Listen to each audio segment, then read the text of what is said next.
120 secondes. L'invité de Vincent Veilleux. L'armée suisse va prochainement s'équiper d'un nouveau pistolet pour remplacer le modèle actuel qui est en service depuis une cinquantaine d'années. Et c'est le fabricant américain Sig Sauer qui a été retenu avec son P320 qui devrait être assemblé en Suisse. Un modèle qui présente toutefois de nombreux défauts, l'arme ayant obtenu la pire note 1 sur 10 lors des tests contre 7 sur 10 pour son principal concurrent, le Glock 45 de fabrication autrichienne. Les arguments du prix et de la fabrication en Suisse ont davantage pesé que ceux de la sécurité et de la précision lors du choix, et on va en parler avec vous. Lieutenant-colonel Karl-Heinz Inebnit, bonjour. Bonjour, monsieur. Vous êtes le suppléant du commandant de la place d'armes de Bure. Oui, le commandant, c'est le colonel EMG Oper Hansli. Il peut malheureusement pas être là ce matin. Il vous salue bien. Il a une séance de physiothérapie pour essayer de récupérer la mobilité de son poignet qui a été abîmé lors d'une séance d'essai du P320. On en vient donc à l'une des critiques adressées à ce nouveau pistolet, le recul qui est si puissant que certains tireurs ont dû se faire bander le poignet après utilisation. Oui, c'est juste, mais il faut rappeler que dans l'armée suisse, le pistolet n'est touché, ça veut dire il n'est reçu que par les officiers, pour qui c'est surtout un objet d'apparat, comme le sabre à l'époque, et par les troupes sanitaires.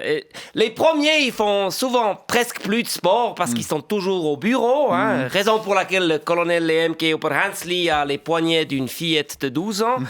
Et les seconds sont majoritairement des étudiants gringalets qui cherchent une planque, on les appelle des flaques. Alors c'est clair que ces hommes, ils se blessent facilement, que ce soit avec le pistolet ou avec une boye à thé ou avec un élastique de jambe. Admettons. Une autre critique plus grave, le fait que de nombreux cas de coups partis tout seuls aient été signalés sur ce modèle, causant plusieurs morts et des blessés, notamment aux États-Unis, où plusieurs services de police ont renoncé à son utilisation. Ouais, alors ça, les coups qui partent tout seuls, c'est pas trop grave non plus, parce que en Suisse, il faut savoir, le pistolet, il est utilisé uniquement dans les stands de tir, et oui, parce qu'aucun coup de pistolet n'a été tiré par un militaire en situation réelle depuis plus d'un siècle.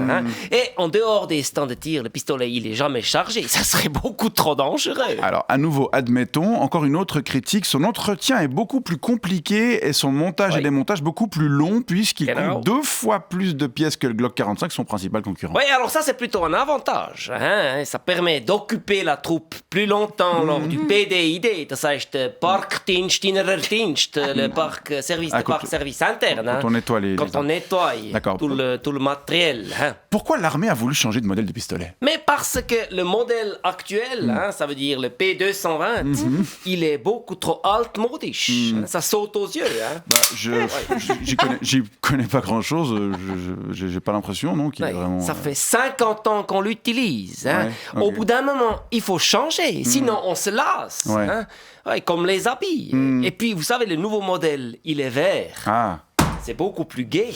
Alors, encore une fois, admettons, mais pourquoi avoir choisi ce modèle qui a obtenu la pire note lors des essais ? On évoque le fait qu'il soit assemblé en Suisse, ça pourrait être une raison ? Oui, mais Sig Sauer, maintenant, c'est une entreprise américaine. Donc, tous les profits, tous les bénéfices, ils vont aller là-bas. Il y a aussi l'argument du prix. 1000 francs la pièce, soit entre 20 et 30% de moins que le Glock 45. Alors ça, si le prix était un argument pertinent pour l'armée, ça se saurait.